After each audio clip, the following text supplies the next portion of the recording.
वायुसेना को मिलेंगे नए लड़ाकू विमान, टेंडर में अमेरिकी F-15 भी हो सकता है शामिल।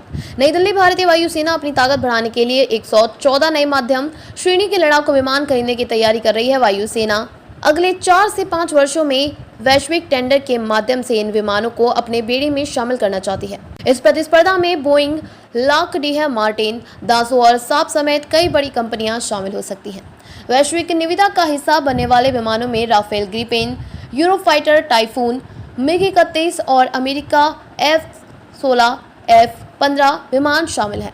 इनमें से F-15 को छोड़कर अन्य लड़ाकू विमान पहले ही 126 बहुउद्देशीय लड़ाकू विमानों के लिए पिछली निविदा में भाग ले चुके हैं और उनका मूल्यांकन भी हो चुका है। इस बार दौड़ में शामिल होने वाला एकमात्र नया विमान अमेरिकी कंपनी बोइंग का F-15 स्ट्राइक ईगल लड़ाकू विमान है। रक्षा सूत्रों ने बताया कि 114 बहुउद्देशीय लड़ाकू विमानों को शामिल करने से वायुसेना को अगले 10 वर्षों में अपने स्क्वाड्रन की ताकत बनाए रखने में मदद मिलेगी। इसके साथ ही मार्क 1A और मार्क 2 सहित हल्के लड़ाकू विमान भी वायुसेना में शामिल किए जाएंगे। रक्षा सचिव राजेश कुमार सिंह की अध्यक्षता वाली उच्च स्तरीय समिति ने हाल ही में रक्षा मंत्री राजनाथ सिंह को अपनी रिपोर्ट सौंपी और वायुसेना को अपनी लड़ाकू क्षमताओं को बढ़ाने में मदद करने के लिए 114 बहुउद्देशीय लड़ाकू विमान प्राप्त करने की जरूरत जताई।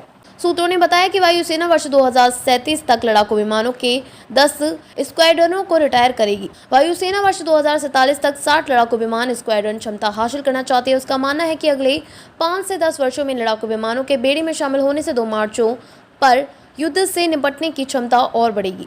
उन्होंने कहा कि अगले 10 से 12 वर्षों में वायुसेना के बेड़े जगुआर, मिराज 2000 और MiG-29 बाहर हो जाएंगे। MiG श्रृंखला के पुराने विमानों को चरणबद्ध तरीके से हटाने तथा LCA मार्क 1 और मार्क 1A जैसे नए स्वदेशी विमानों को शामिल करने में देरी के कारण वायुसेना में लड़ाकू विमानों की संख्या में गिरावट देखी जा रही है। वायुसेना केवल 36 राफेल विमानों को ही अपने बेड़े में शामिल कर पाई है, जो 4.5 से अधिक पीढ़ी की श्रेणी का लड़ाकू विमान है।